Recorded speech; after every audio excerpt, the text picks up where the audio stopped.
ప్రభునందు నాకు అత్యంత ప్రియమైనటువంటి వాళ్ళారా, మన ప్రభువును రక్షకుడునైనటువంటి యేసుక్రీస్తు వారి యొక్క శుభనామములో మీ అందరికీ నా హృదయపూర్వకమైన శుభములు, వందనములు తెలియజేస్తున్నాను. ఉదయకాల సమయంలో దేవుని వాక్యాన్ని ధ్యానం చేసుకుందాము. ఈరోజు వాక్య ధ్యానము కొరకు మనం తీసుకున్నటువంటి లేఖన భాగము అపోస్తుడైన పౌలు కొరింథీయులకు రాసినటువంటి మొదటి పత్రిక మొదటి అధ్యాయము 18వ వచనం చదువుకుందాం. సిలువను గుర్చిన వార్త నశించుచున్న వారికి వెరితనము కానీ రక్షింపబడుచున్న మనకు దేవుని శక్తి. ఆమెన్. దేవుని నామమునకు మహిమ కలుగును గాక. ఇక్కడ పౌలు కొరింథీ సంఘాన్ని ఉద్దేశించి రాస్తున్న ఈ మాటల్లో సిలువ యొక్క శక్తిని గురించి ఇక్కడ మాట్లాడుతున్నారు. అంతేకాదు ఆ సిలువ శక్తి కలిగిన సిలువే, కానీ ఆ సిలువను ఎవరు ఏ విధంగా దాన్ని గ్రహిస్తున్నారు, ఎట్లా దాన్ని ఎవరు అర్థం చేసుకుంటున్నారు అనే విషయాన్ని ఇక్కడ మనకు తెలియచేస్తూ ఉన్నాడు.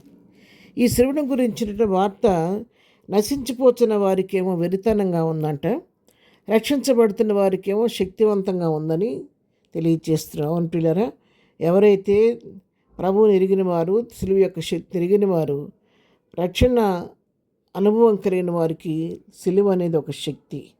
సిలువలోనే మనకు ఆశ్రయము, సిలువలోనే మనకు శక్తి, సిలువే మనకు దాగుచోటు.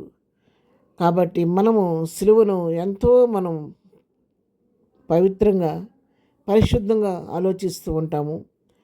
ఆ సిలువ ద్వారా ఉన్నతమైన శక్తిని మనం అనుభవిస్తూ ఉంటాము.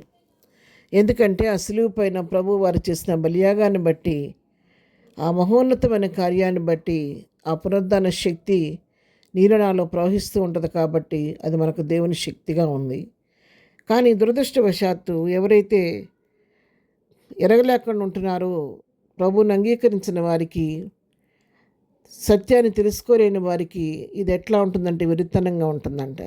వారిని ప్రభువు ఏమని సంబోధిస్తున్నారంటే పౌలు ఇక్కడ నశించుచున్న వారికి, అంటే వారు సిలువను ఎరుగని వారు, నశించిపోతున్నట్టు వారి కింద మరి ఇక్కడ రాయబడుతూ ఉంది. అవును, సిలువ ద్వారానే నీకు నాకు రక్షణ. సిలువ నిర్లక్ష్యం చేస్తే నిత్య నరకాగ్నికి మనం లోనవుతాం. కాబట్టి ఆ పదాన్ని అక్కడ పౌలు ఉపయోగించాడు.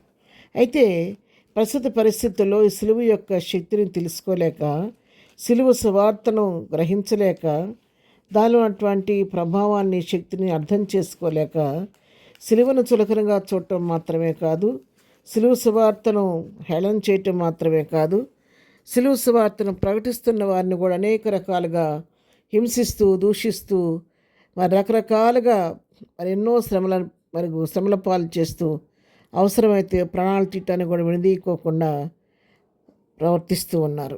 కారణం ఏంటంటే సిలువ యొక్క శక్తిని వాళ్ళు తెలుసుకోలేకపోతున్నారు. ఎందుకు తెలుసుకోలేకపోతున్నారని మనం ఆలోచించినట్లయితే కొరింథీయులకు రాసిన 2వ పత్రిక 4వ అధ్యాయం 4వ వచనం చూస్తే, దేవుని స్వరూపి అయి ఉన్న క్రీస్తు మహిమను కనుపర్చు సువార్త ప్రకాశం వారికి ప్రకాశింపుకుని నిమిత్తము యుగ సంబంధమైన దేవత అవిశ్వాసులైన వారి మనోనేత్రములకు వృద్ధుతనము కలుగజేసెను. చూసారా, ఇక్కడ దేవుని స్వరూపమైనటువంటి క్రీస్తు మహిమను కనపరిచే సువార్త ప్రకాశం వారికి కలగకుండా ఏం జరుగుతుంది? యుగ సంబంధమైన దేవత అంట వారి మనోనేత్రాలకు, అవిశ్వాసులైనటువంటి వారి యొక్క మనోనేత్రాలకు గురుడితనం కలుగు చేస్తుందంట.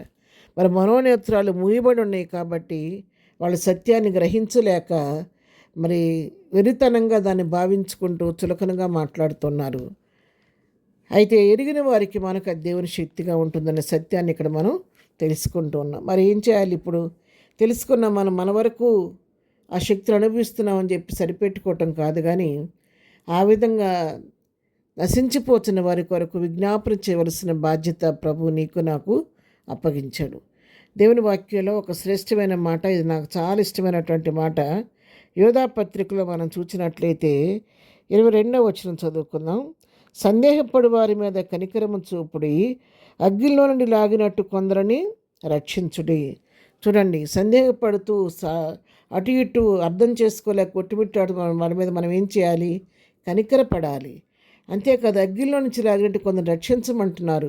ఈ నశించిపోతున్న వారు నిత్య నరకాగ్నికి లోను కాకుండా వారిని రక్షించవలసినటువంటి బాధ్యత కూడా ప్రభు మన మీద మోపాడు. కాబట్టి మన రక్షణ, విశ్వాసాన్ని, భక్తిని మనం కాపాడుకుంటూ మన యుక్తమైన ప్రవర్తన ద్వారా అలాంటి వారిని ప్రభు వైపు త్రిప్పగలిగిన శక్తి మనం కలిగి ఉండాలి. వారి కొరకు నిత్యము ప్రార్థన చేసి మన యొక్క సాక్ష్యం ద్వారా మన ప్రభు వైపు త్రిప్పేవారిగా మనం ఉండాలి. ప్రార్థన. ప్రేమగల తండ్రి, ఉదయకాలం మాకు ఇచ్చిన శ్రేష్టమైన వాక్య భాగాన్ని బట్టి నీకు వందనాలు.